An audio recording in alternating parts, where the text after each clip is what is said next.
안녕하세요. 좋은 아침입니다. 예수님과 함께하는 축복된 아침, 그리고 예수님을 찬양하는 축복된 아침인 줄 믿습니다. 다 같이 우리 찬양 드리시면서 예배 드리겠습니다.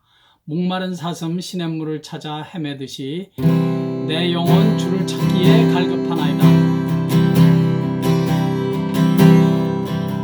목마른 사슴 시냇물을 찾아 헤매이듯이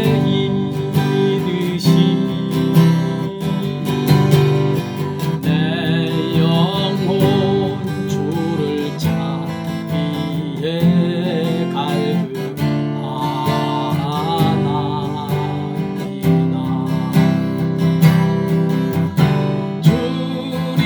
주님만이 나의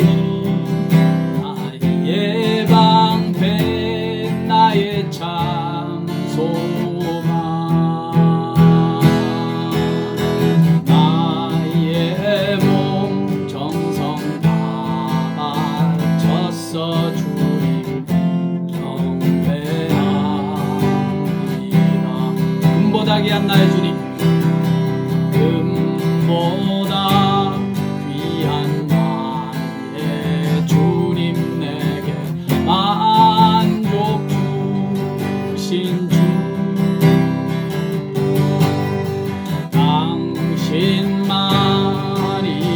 나의 기쁨 또한 나의 참 보배. 주님만이 나의 힘, 나의 방패 나의 참 소망 나의 몸 정성 다 바쳐서 주님 경배하리라. 주님만이 나의 힘, 주님만이 나의 힘, 나의 방패 나의 참 소망 나의 몸 정성 다 바쳐서 주님 경배합니다. 경배합니다.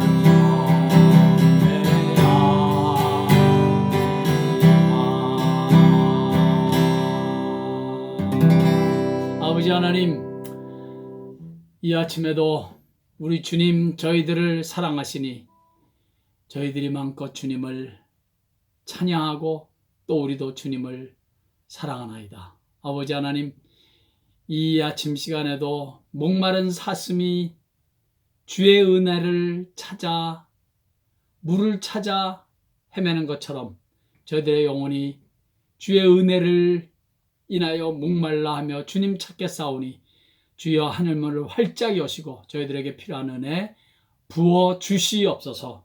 시종을 온전히 우리 주께만 의탁드리며 예수님의 귀하신 이름으로 감사하며 기도하옵나이다. 아멘. 우리 하나님의 말씀 읽겠습니다. 하나님의 말씀은 우리 사도행전 9장에서 3절 5절 말씀 염두에 두시고 그리고 로마서 6장 3절 4절 읽겠습니다. 사도행전 9장에서 3절 4절 5절 우리가 몇 번 읽었으니까 염두에 두시고 그리고 로마서 6장 3절 4절 읽겠습니다. 로마서 6장 3절 4절 로마서 6장 3절 4절 시작. 무릇 그리스도 예수와 합하여 세례를 받은 우리는 그의 죽으심과 합하여 세례를 받은 줄을 알지 못하느냐. 그러므로 우리가 그의 죽으심과 합하여 세례를 받음으로 그와 함께 장사되었나니 이는 아버지의 영광으로 말미암아 그리스도를 죽은 자 가운데서 살리심과 같이 우리로 또한 새 생명 가운데서 행하게 하려 함이라. 아멘. 바울은 원래 이방인이라면 뭐 그냥 무조건 미워하고 멸시하던 아주 전형적인 유대인이었습니다. 그런데 주님은 그 사울로 하여금 그가 그토록 미워하는 이방인에게 복음을 전하는 이방인의 사도로 부르셨다는 사실입니다. 갈라디아서 2장 8절에 보면 나는 이방인의 사도로 부름을 받았다고 바울은 말합니다. 조금 재밌다는 그 생각이 들지 않습니까? 주님은 때로는 우리가 하기 싫어하는 일을 하라고 시키실 때가 있습니다. 때로는 만나기도 싫은 그 사람에게 찾아가서 예수님도 전하고 그 사람에게 사랑을 베풀라고 하실 때도 있고요. 왜냐하면 내가 나 하기 싫다, 만나기 싫다 이런 것들이 다 지극히 인간적인 생각이고 인간적인 발상이기 때문에 우리 주님께서는 그 인간적인 잘못된 생각과 발상을 좀 내려놓으라고 그리고 그 주님의 뜻에 순종하는 사람으로 그렇게 만들기 위해서 때때로 그런 일을 부탁하실 때가 있다는 것입니다. 성경을 보면 요나는 옛날 그 아수르의 수도인 느느웨에 가서 말씀을 전하라는 하나님의 명령에 대놓고 싫다고 하고 막 성질까지 냈습니다. 왜냐하면 아수르는 늘 이스라엘을 업신여기고 괴롭히는 민족이었기 때문에 요나가 아주 미워하고 거기에 간다는 것은 아주 생각지도 않은 그런 상황 아닙니까? 나중에 요나가 큰 물고기 뱃속에 들어가서야 회개하고 비로소 니느웨 성에 가서 복음을 전하는데 놀랍게도 그 니느웨 사람들이 요나가 전한 말씀을 듣고 하나님께 회개하고 용서를 받으니까 요나는 영 못마땅하고 막 또 화가 나는 거예요. 요나는 어쩔 수 없이 하나님께서 시키시니까 하긴 했지만 니느웨 사람들이 회개하고 하나님께로 돌아오기를 절대로 원치 않았다는 것입니다. 참 요나는 참 특이한 선지자입니다. 자기가 기껏 전해놓고 말씀을 선포해놓고 막상 그들이 회개하고 하나님께로 돌아오자 그것이 못마땅해서 오히려 화를 냈던 선지자. 어쨌든 하나님께서는 그런 요나에게 의도적으로 니느웨에 가서 복음을 전하라고 시키셨던 것입니다. 참 재밌지 않습니까? 하기 싫은 것도 할 줄 알라는 거죠. 만나기 싫은 사람도 가서 만나서 복음 전하라는 것입니다. 하기 싫다든지 만나기 싫다든지 그런 인간적인 생각과 얄팍한 인간적인 생각들을 다 내려놓고 그들을 찾아가서 복음을 전하는 것이 하나님의 마음이라는 것입니다. 여러분, 저는 이것을 보고 이런 생각이 들었습니다. 믿음 생활이란 삶의 주체가 바뀌어야 한다. 그런 생각입니다. 나에게서 주님으로 주체가 바뀌어져야 믿음 생활을 제대로 할 수가 있다는 것입니다. 내가 아무리 싫어하고 원치 않아도 주님께서 원하시면 해야 하는 것입니다. 또 반대로 내가 아무리 좋아하고 원하는 것이라도 주님께서 원치 않으면 단호하게 거절할 줄 아는 것이 믿음이고 그것이 바로 삶의 주체가 바뀐 자의 자세입니다. 신앙생활을 하긴 한다는데 여전히 자신이 원하는 것만을 고집하는 사람들이 의외로 많이 있습니다. 그런데 그건 아직까지 성숙한 신앙생활을 하지 못하고 있는 것입니다. 아직까지 내 삶에 그리고 내 생각에 주체가 바뀌지 않았기 때문에 그런 것입니다. 여기 삶의 주체가 완전히 바뀌어버린 자의 신앙 고백을 한번 들어보십시오. 내가 그리스도와 함께 십자가에 못 박혔나니 그런즉 이제는 내가 산 것이 아니요 내 안에 그리스도께서 사신 것이라. 그래요. 이제는 내가 사는 것이 아니랍니다. 왜냐하면 나는 죽었으니까. 그리고 내 대신에 내 안에 들어오신 예수 그리스도께서 살아가시도록 내 자리를 그분에게 내어드리는 것입니다. 무슨 말이냐 하면 삶의 주체가 이제 바뀌었다는 것입니다. 내가 사는 것이 아니라 내 안에 그리스도께서 사시는 것이다. 이 엄청난 고백이 우리 그리스도인들의 고백이요 삶의 자세가 되어야 하는 것입니다. 물론 쉽지 않습니다. 인간적으로는 거의 불가능합니다. 그러나 내가 죽으면 할 수 있습니다. 나의 옛사람이 죽으면 자아가 나의 옛사람이 십자가에서 죽으면 할 수 있습니다. 그래서 사도 바울이 그렇게 고백하고 외치는 거예요. 내가 그리스도와 함께 십자가에 못 박혔으니 이제는 내가 산 것이 아니고 내 안에 그리스도께서 사시는 것이다. 오늘 본문에 보면 사울이 아나니아에게 세례를 받습니다. 사도 바울 8장에서는 빌립 집사님이 에디오피아 내시에게 세례를 베풀었습니다. 여러분, 세례 혹은 침례가 주는 메시지는 크게 두 가지입니다. 먼저 세례가 주는 가장 중요한 메시지는 무엇보다도 죽는 것입니다. 예수와 함께 나는 죽었다. 예수님께서 십자가에 못 박혀 돌아가실 때 나도 함께 죽었다. 내 죄도, 내 못된 옛사람, 옛 성질, 옛날의 그 못된 습관들, 죄의 습관들, 예수님께서 십자가에 못 박혀 돌아가실 때 같이 죽었다. 그것이 세례의 가장 중요한 메시지입니다. 그래서 사실은 물속에 완전히 들어갔다가 물속에 완전히 담궈졌다가 나오는 침례가 이 사실을 더 실감나게 합니다. 침례받을 때 물속에 들어가는 행위는 내 옛사람의 죽음을 의미하는 것이고, 물에서 이제 나오는 것은 예수와 함께 다시 살아난다는 것을 의미하는 것입니다.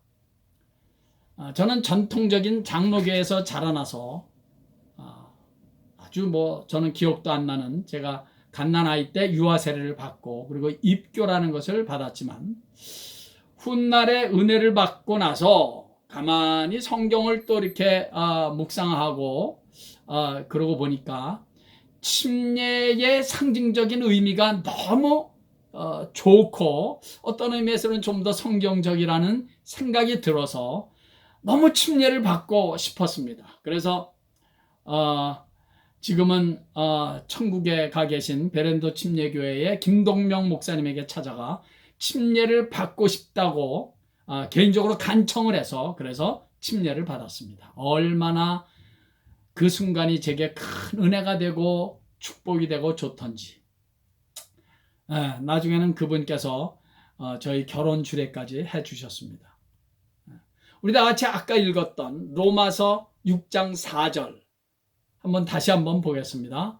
그러므로 우리가 그의 죽으심과 합하여 세례를 받음으로 그와 함께 장사되었나니 이는 아버지의 영광으로 말미암아 그리스도를 죽은 자 가운데서 살리심과 같이 우리로 또한 새 생명 가운데서 행하게 하려 함이라. 아멘. 우리 그리스도인들은 예수의 죽으심과 합하여 세례를 받았답니다. 예수님이 십자가에 못 박혀 돌아가실 때 예수님만 죽은 것이 아니라는 것입니다. 그때 내 죄도, 내 못된 옛사람도, 옛 성질도, 교만, 불신, 욕심 등등도 다 함께 못 박혔다는 것입니다. 그것을 사도 바울은 세례로 보았던 것입니다. 그러니까 세례를 받음으로 그와 함께 장사되었다. 참, 이것보다 더 확실하고 원색적인 표현은 없을 것 같아요. 세례를 받았다는 것은 내가 주님과 함께 장사되었다, 그런 말이에요. 내가 주님과 함께 장사되었다. We were buried with Christ by baptism. 나는 예수님과 함께 파묻혔다, 그런 말이에요. 이런 신앙 고백의 외적인 표시가 세례 혹은 침례인 것입니다. 이건 제 개인적인 생각입니다만은, 저처럼 아무 생각도 깨달음도 없었던 그 갓난아이 때 유아 세례를 혹시 받으신 분은 장성에서 세례 혹은 침례의 의미를 깨달았으면 되도록이면 세례나 침례를 받으라고 권면하고 싶습니다. 아마도 이 자리에는 저를 포함해서 이 말씀을 들으시는 거의 모든 분들이 세례 혹은 침례를 받으셨을 것입니다. 그렇다면 여러분, 우리 이따금씩 우리 스스로에게 물어볼 필요가 있습니다. 나는 예수 그리스도께서 십자가에 못 박혀 돌아가실 때 그때 나도 함께 장사되었는가? 그때 내 옛사람, 내 옛 성질, 그 욕심, 교만, 불신, 미움 등등이 예수님께서 죽으시고 무덤에 묻히실 때 나도 그때 같이 그 옛 것들이 묻혔는가? 내 옛사람도 함께 묻히고 장사되었는가? 시시때때로 물어보면 좋겠습니다. 로마서 6장 4절로 잠깐 다시 돌아가 보겠습니다. 그렇게 예수와 함께 장사되어 세례를 받은 자들이 어떻게 살아야 된다고 말씀합니까?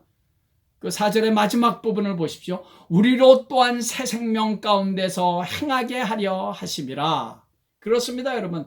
이제는 예수의 생명, 새 생명, 내 안에 새롭게 태어난 예수의 새 생명으로 행하게 하려 하심이라. 예수의 생명으로 이제는 살아야 한다는 것입니다. 죄의 생명은 죽고 예수의 생명으로 이제부터 살라는 것입니다. 옛사람 나로 더 이상 살지 말고 새 생명으로 다시 태어난 나로 살라는 것입니다.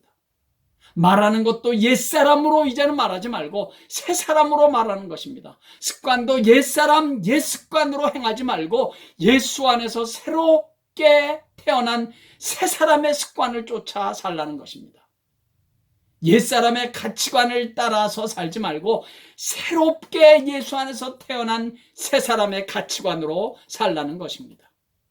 옛사람의 결정을 하지 말고 이제는 새사람의 결정을 하면서 살라는 것입니다. 새사람의 언어를 가지고 살라는 것입니다. 새사람의 인격과 성품으로 살라는 것입니다. 왜? 옛것은 다 예수의 십자가와 함께 묻혔으니까, 장사됐으니까. 잊지 마십시오. 새 생명 가운데서 행하게 하려 하심이라. 로마서 6장 4절 주님의 말씀입니다. 세례의 두 번째 중요한 메시지가 있습니다. 오늘 본문 로마서 6장 3절 4절을 보면 합하여라는 단어가 세 번씩이나 반복되어 강조되고 있습니다. 3절에 예수와 합하여 세례를 받은 우리, 그의 죽으심과 합하여, 4절 역시 그의 죽으심과 합하여 세례를 받았다는 것입니다. 즉 세례는 예수 그리스도와의 연합을 의미하는 것입니다. 이제는 나 혼자 사는 것이 아니라는 것입니다. 예수와 연합되었습니다. 이제는 예수와 함께 사는 것입니다. 이제는 나 혼자 사는 것이 아니에요. 내 안에 계신 예수님과 함께 사는 것입니다.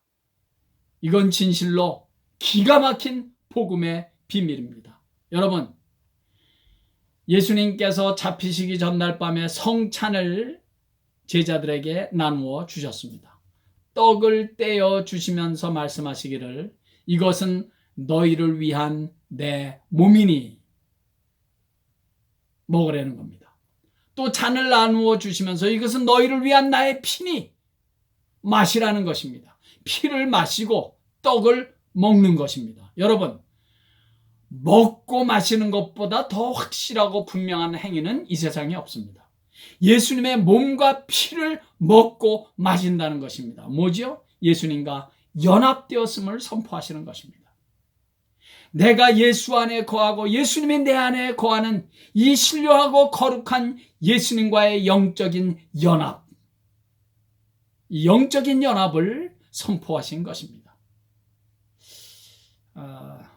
그래서 저는 여러분, 우리가 다시 교회당에 모여서 우리 대면에서 예배를 드리게 되면 꼭 성찬식을 하려고 합니다. 우리가 성찬의 떡과 피를 나눔으로 주님과 연합되었고 성도들과 하나가 되었음을 다시 확인하게 되는 그런 귀한 성찬 예식을 통해서 다시 한번 하나님의 큰 은혜의 그 강 속에 참 이렇게 빠져들고 싶습니다. 예수님께서 성찬 예식을 베푸시면서 포도주를 사용하신 것은 포도주가 색깔이 붉어서라고 생각하시는 분들이 의외로 많은데, 물론 뭐 그럴 수도 있습니다. 그런데 포도주가 색깔이 붉어서라기보다는 당시의 포도주는 유대 사람들에게는 떼어놓을 수 없는 아주 필요한 음료수이기 때문에 주님께서 포도주를 사용하셨다라고 보는 것이 더 좋습니다. 왜냐하면 포도주가 당시에 절대적으로 필수 음료수였던 것처럼 예수 그리스도께서 십자가에서 흘리신 언약의 피가 죄인된 인간들의 죄를 용서하는 절대적인 필수 조건이기 때문에 주님께서는 포도주라는 음료를 사용하셨다고 보는 것이 더 성경적이 아닌가 싶습니다. 또한 우리의 육체라는 몸이 나와 나눌 수 없듯이, 또 피가 우리의 몸과 나누어질 수 없듯이 예수의 피도 구원받은 주님의 자녀들과도 나누어질 수 없는, 분리될 수 없는 영원한 연합의 관계라는 사실을 우리는 꼭 기억해야 할 것입니다. 그래서 성찬식엔 그런 중요한 의미가 있는 것입니다. 주님과의 연합, 예수님의 피와 살을 먹는 그 행위를 통해서 나는 주님과 연합되었다. 내가 주님 안에 있고 주님이 내 안에 계시다는 이 신령한 주님과의 연합을 우리는 성찬식의 자리에서 또 세례를 통해서 우리는 확인하게 되는 것입니다. 코카콜라 사장이 이런 말을 했다면서요. 나의 혈관에 흐르고 있는 것은 피가 아니라 코카콜라이다. 그가 얼마나 자신의 회사에서 나오는 콜라에 대한 열정과 자부심이 있으면 그런 말을 했겠습니까? 그렇다면 우리 성도 여러분, 우리들의 영혼의 혈관에 흐르고 있는 피는 예수의 피다, 예수의 보혈이다 라고 당당하고 자신 있게 외치실 수 있습니까? 내 영혼의 혈관에는 예수의 피가, 예수의 보혈이 흐르고 있다라고 외치고 고백함으로 예수 그리스도와 연합된 축복된 나임을 언제 어디서든지 어떤 상황 속에서든지 선포할 수 있는 우리 모두가 될 수 있기를 예수의 이름으로 간절히 축원합니다. 할렐루야. 우리 찬양장 이 찬양 드렸으면 좋겠습니다. 내가 그리스도와 함께 십자가에 못 박혔나니 그런즉 이제는 내가 산 것 아니요 오직 내 안에 예수께서 사신 것이라. 이 찬양 다 잘 아시죠? 우리 찬양 우리 한번 드리겠습니다.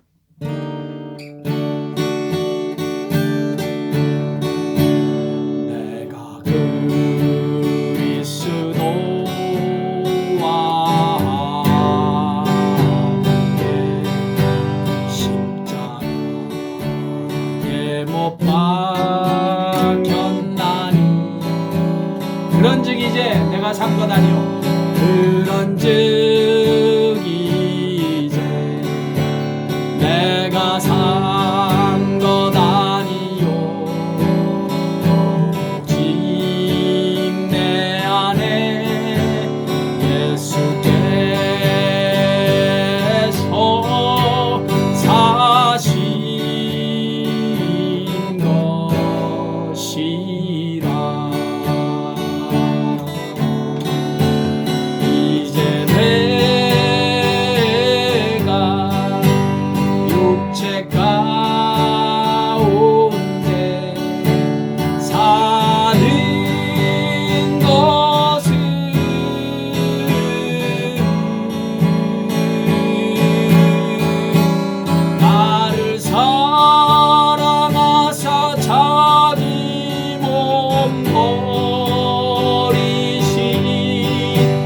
예수 위에 산 것이라. 내가 그리스도와 함께 내가 그리스도와 십자가에 못 박혔나니 그런즉 이제 내가 산 것 아니요 그런즉 이제 내가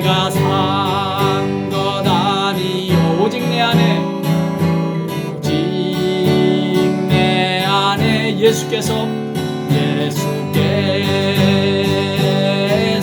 사신 것이라 사신 것이라. 이제 내가 육체 가운데 이제 내가 육체 가운데 사는 것은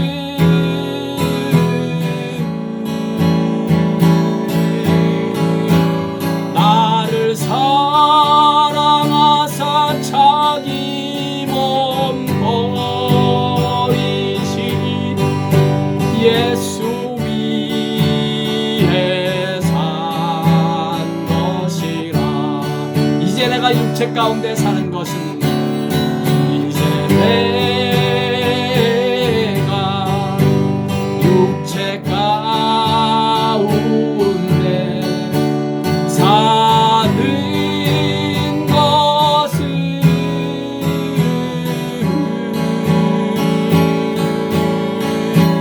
나를 사랑하사 자기 몸 버리신 예수 위해 산 것이라. 아버지 하나님, 내가 그리스도와 함께 십자가에 못 박혔나니 그런즉 이제는 내가 산 것이 아니요 내 안에 그리스도께서 사신 것이라. 이 고백이 단지 사도 바울의 고백만이 아니라 바로 오늘 이 시간 우리들의 나의 고백이 되게 하시고 남은 평생 우리들의 나의 고백이 되게 해 주시옵소서.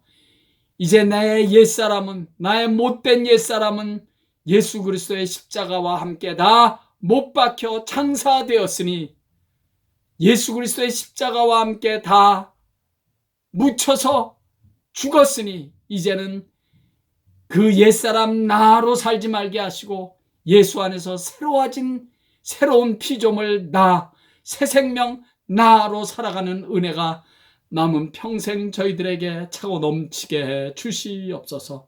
그래서 오늘 이후로 새 생명, 예수 안에 새 생명을 인하여 살아가는 나로 말미암아 그 이전의 어떤 삶보다도 힘있고 당당하고 거룩하고 신령하고 승리하는 복된 삶을 살아가는 우리 온 성도들 다 되게 해 주시옵소서. 예수님의 귀하신 이름으로 축복하옵고 기도하옵나이다. 아멘. 할렐루야.